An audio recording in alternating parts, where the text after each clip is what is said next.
Hello everyone. आजकल बच्चों में स्पीच डिले काफ़ी कॉमन प्रॉब्लम बन गई है और आज की इस वीडियो में हम इसके बारे में कुछ बातें और कुछ होम्योपैथिक मेडिसिन के बारे में डिस्कस करेंगे।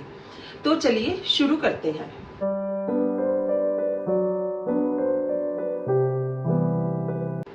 हाय एवरीवन, मैं डॉक्टर रिचा शर्मा आपका मेरे चैनल में बहुत बहुत स्वागत करती हूँ।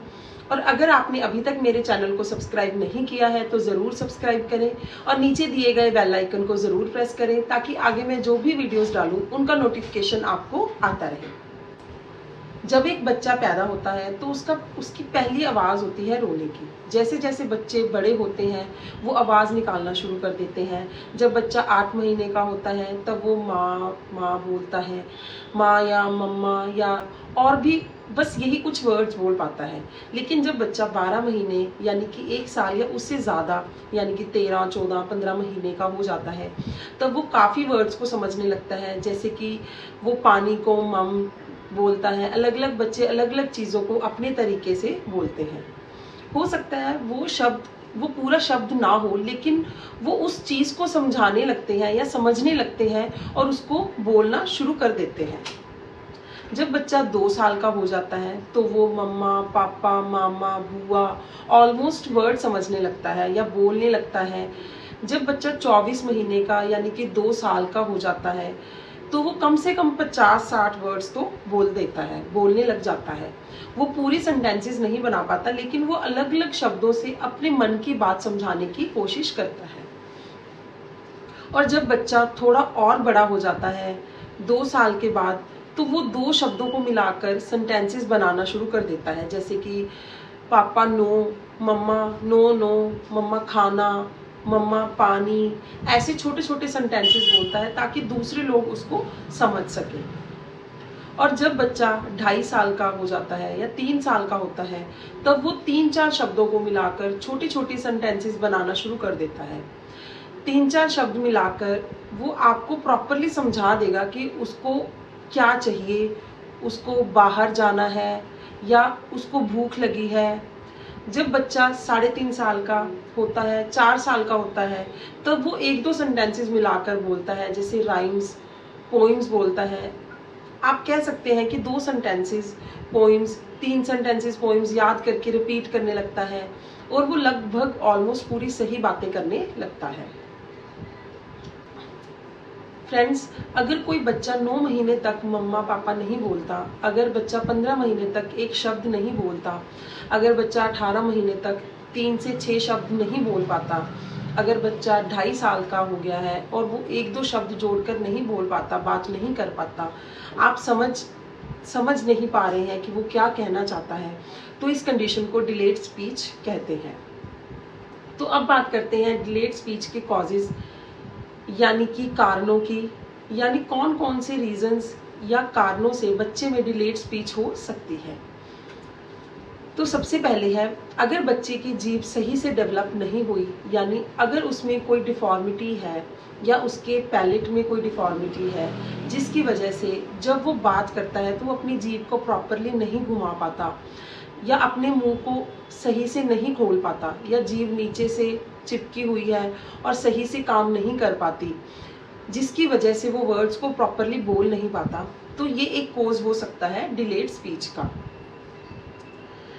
नेक्स्ट हम बात करते हैं नेक्स्ट कोज की। अगर कोई ब्रेन इशू है तो भी डिलेड स्पीच की प्रॉब्लम हो सकती है। नेक्स्ट जो रीज़न है वो है, अगर बच्चा सही से सुन नहीं पाता, कम सुनता है, तो उसको डिलेड स्पीच की प्रॉब्लम हो सकती है। ये थे डिलेड स्पीच के कुछ कारण, यानी कि कुछ रीज़न जिनकी वजह से डिलेड स्पीच हो सकती है। अब हम बात करते हैं होम्योपैथिक मेडिसिन के बारे में कि कौन कौन सी होम्योपैथिक मेडिसिन यूज़ कर सकते हैं। सबसे पहली मेडिसिन है ब्राइटाकार्ब। ब्राइटाकार्ब का बच्चा बहुत कम बोलता है, 1 या 2 वर्ड में ही बहुत मुश्किल होती है और आप बहुत कोशिश करते हैं लेकिन फिर भी आपका बच्चा बिल्कुल नहीं बोलता।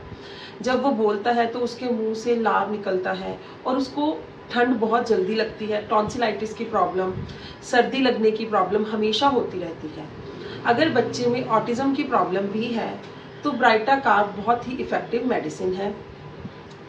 तो डिलेड स्पीच के लिए आप ब्राइटाकार्ब 30 CH पोटेंसी में बच्चे को दे सकते हैं।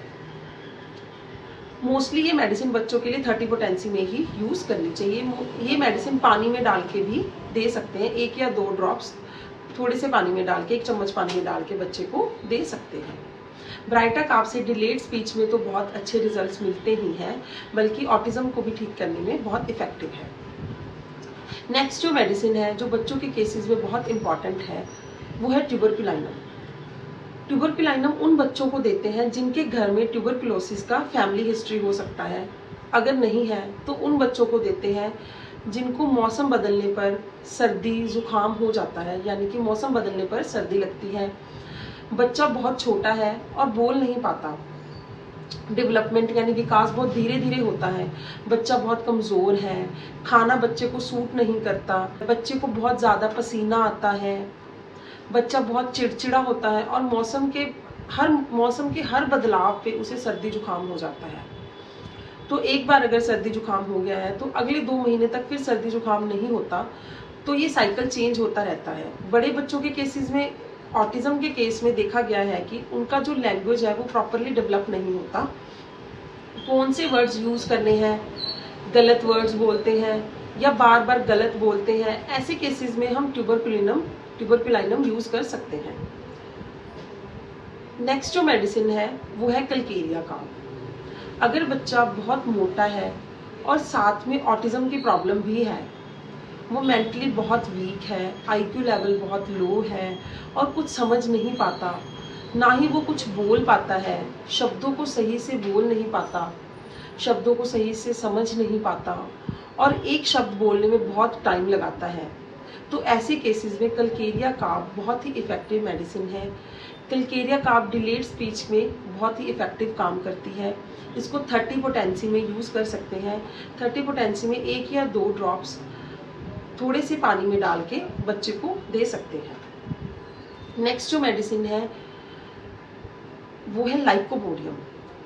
लाइकोपोडियम, अगर आपके बच्चे की मेमोरी बहुत वीक है, समझाने की क्षमता बहुत कम है और बच्चा बहुत डरपोक है, जब आप उसे कुछ पूछते हैं तो वो डर डर के जवाब देता है, डर जाता है, डर की वजह से वो सही शब्द इस्तेमाल नहीं कर पाता, इस वजह से वो शब्दों को सही से बोल नहीं पाता, सही से यूज़ नहीं कर पाता।